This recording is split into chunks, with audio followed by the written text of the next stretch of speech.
Hello and welcome. Today we have Dr. Dani Martinez with us, and she's going to tell us just a little bit about herself before we get started. Hi, I'm Dr. Dani Martinez. I've been teaching here at Valencia since 2009. I graduated from main campus with my PhD in literature in 2009 and got a job here right afterwards. And I teach all levels of college English from 110 through 120, technical writing, intro to Chicano literature, introduction to literature for majors and for non-majors. Wow. And from what I hear, you've taught quite a few of those online. So can you please describe your experience teaching online classes? Yes, I can. So my training was here really first through the WebCT platform, and I took a number of classes on campus here. And then when we switched to learn, I went to training here, but also at main campus. I went through a couple of sessions over there over the summer, and that's when I really started to build my new classes. So I teach technical writing online. Every semester I teach that. I also teach in the fall my literature class, Intro to Chicano Literature, and in the spring I'm going to begin teaching Intro to Literature 150, and that's going to be an 8-week course. Great. Well, do you think teaching online is an effective way of teaching? I do. I think it's very effective, but I also think you have to have the right student who is organized with their time, and I think you also need to be very organized yourself as an instructor. So for me, I actually have all of my assignments prepared at the beginning of the semester, so students can self-select how they want to complete the assignments. I do have Sunday deadlines, so there is a deadline for each assignment, but they can work ahead.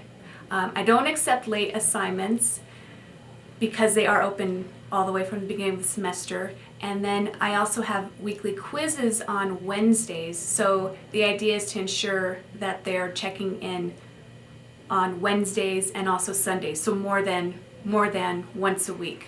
Well, it seems like you have a lot of really effective strategies deployed in your classes.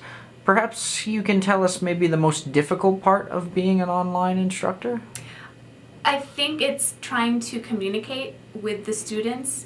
So I can send emails, but I usually don't get responses, or I often don't get responses back in a timely manner.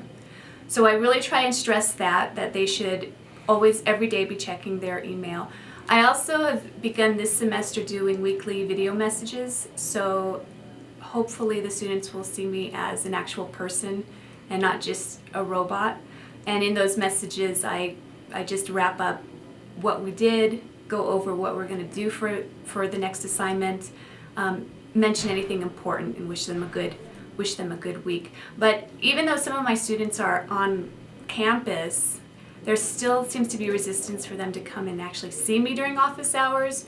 So I struggle with that. I'm working on that and trying to get more students to come in or to call me, or even to do FaceTime on Learn. Yeah. Well, that's always a struggle, isn't it? So what other advice in closing can you give to your colleagues, especially ones that are starting off as online teachers? Well, first, do training. Don't be afraid to call tech support. I found that the support, IT support that we have here on campus is super supportive, and also the Learn support is very supportive to calling or sending emails. I would build your class as much as you can before the semester starts in terms of your assignments. Figure out how you want to communicate with them. I do weekly, like I said, weekly announcements, in addition to individual emails when I respond to students' questions. Also, have all your quizzes set up if you can with the correct dates. The idea is if you have all of this set up beforehand, which does take work, the semester will run smoothly, and you'll just be dealing with grading and fielding questions. Well, it seems like you have a lot of really great ideas, Dr. Martinez. I'm sure your colleagues would love to contact you if they had trouble. Would you Sure. mind if they did? Yeah, that's fine. That would be great. Well, thank you so much for spending some time with us, and that's it. Thank you.